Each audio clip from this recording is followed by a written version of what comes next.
Hi guys, so before I do my 100 days happy challenge video for today, I thought I would come at you with a different video first because of what today is and because it's kind of a subject that is kind of close to my heart and a subject that I feel that probably needs to be talked about more. Today is World Suicide Prevention Day, and as it's something that I've kind of thought about in the past, and I've seen loads and loads of people talking about it today.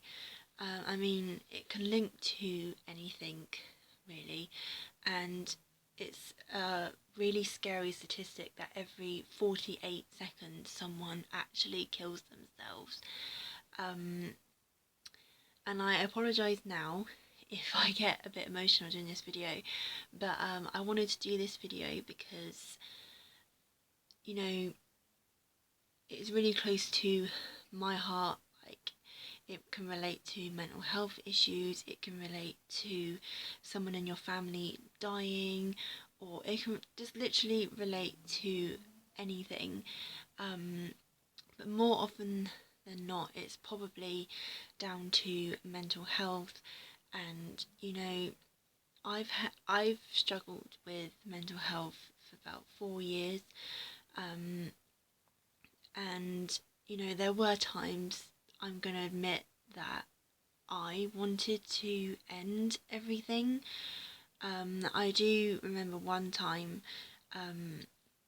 just waking up in the morning, I thought, oh my god, I really need to just end everything.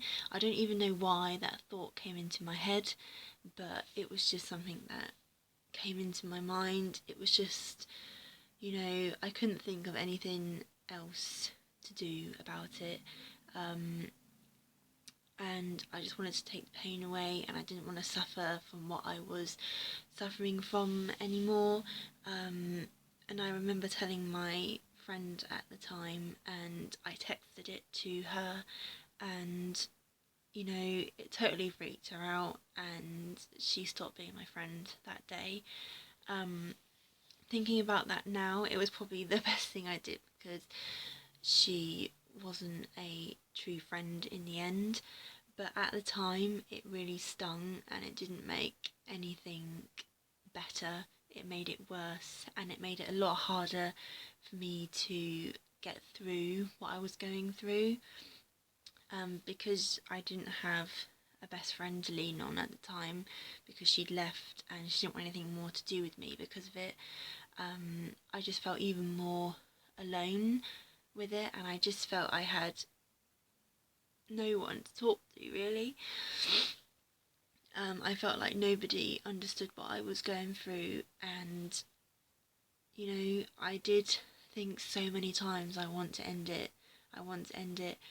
And because of what I was saying, and I was putting it all on Facebook, and I was worrying so many people, and seeing the pain sometimes did make me think, oh my god, why am I doing this? But you become you become selfish with it. You just want to just think about you, and you just want to get away from everything, and you just want to be like, you know what, I can't be here anymore, and you don't care if you're leaving other people behind.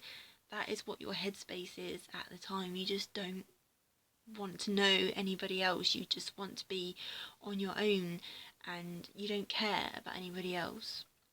It's an awful feeling to just ignore everybody who's trying to say, you're okay, are you okay, or trying to help you, but you just push people away. And that's what I did for so long, and I just kind of isolated myself for ages. I really did. And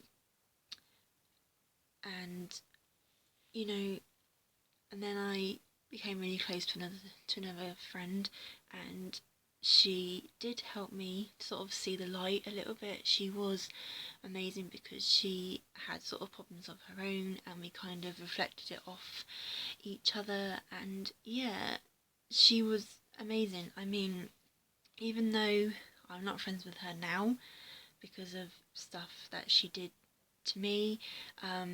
Because yeah, I had two friends that I helped a lot, and you know, and then I lost both of them. But I do thank this person for helping me a lot, and she did really help. But in the end, like, things just don't happen, and I haven't been friends with her for a while now. But things got better for me. You know, just started losing weight. It's a good thing that I lost weight because I was really big, and I went to Slimming World and everything got better after that. And I was feeling good about myself finally, and I never felt good about myself ever, and it was just nice to have a smile on my face. I mean, I remember saying to the Slimming World class once, I'm here and I lost weight and I've got my smile back. You know, it was such an emotional thing for me to say, but I had my smile back and I was just really happy. And yeah, but at the end of 2015, probably a year ago, this month actually, I started seeing someone, and you know, I fell in love with him, and I'd never been in love before, and it was all new to me really. Um, we were together for only a week, yes, but one night I just thought, yeah, he's the one, you know, um, and I was so happy. But then he told me that he wasn't ready for a relationship, and you know, thing from there it just kind of went downhill a little bit. I started self-harming again because I just thought, you know, nobody wants me, everybody thinks I'm a bit worthless, and it got really, really hard again, and I just didn't know what to do. And then in December last year, I got a really awful text from him, and things just started spiraling out of control again. I started having all of these thoughts again, and you know, it wasn't good at all. So in January of this year, I decided to get some help.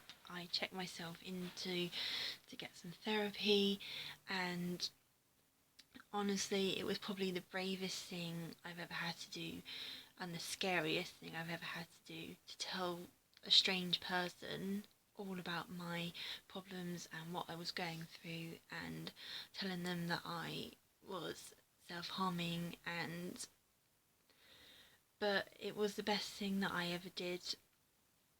And then in February I met my best mate, and the fact that he'd been through it all as well, and he has been my rock through all of this, and I honestly do not know where I would be now if it wasn't for him, honestly. I'm sorry that I'm getting emotional, but he has been so amazing to me, and you know, helping me through everything when probably no one else even realised that I was going through some shit again. And um, he's helped me with like my anxiety, he's helped me with like panic attacks, and he's just been amazing. And I'm just so thankful that I have him in my life, and someone who actually understands what all of this is all about. And you know, I've completed my therapy now, and I do feel so much better that I did it, and it was literally the bravest thing I've ever done in my life. And I just want to thank my best mate for just helping me so much through it all, and I can't thank him enough, because I don't even know if I would have been here now if I didn't get the help and also have his help as well. So I just want everyone to know out there that if you are all having these thoughts about ending everything, I know how it feels, but you are loved. There is someone out there who loves you and cares for you, and there will always be someone you can talk to, and never ever feel like nobody cares or doesn't love you, or never feel like you are not good enough. You are a brave person and you can speak up and say, this is how I feel. It is okay to feel that way and you can do it. So that is my video, and I'm so sorry that I've gotten emotional. I knew this video would be quite hard to film, but I just wanted to film it because it's such a hard subject to talk about, and because I've been through it, I wanted to share my story on it, and I hope that you will watch this video and get some guidance from it, you know.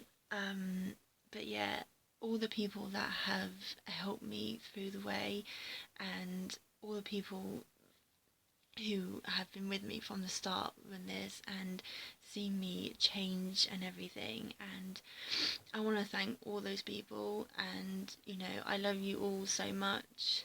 And so I'm shaking now, but yeah, I love you all so much, and anyone who has helped me, you know, it couldn't have been easy for you to see me like that, and especially my best mate Chris. I know at times it was probably hard to see some of the scars on my arm, but and to see me go through all that, but never once did you say, I'm giving up on you, or I'm gonna walk away.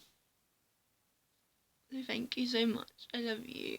And I really hope you all enjoyed this video, and I'm sorry I'm getting emotional, my camera's getting a bit shaky right now, but thank you so much. I love you all.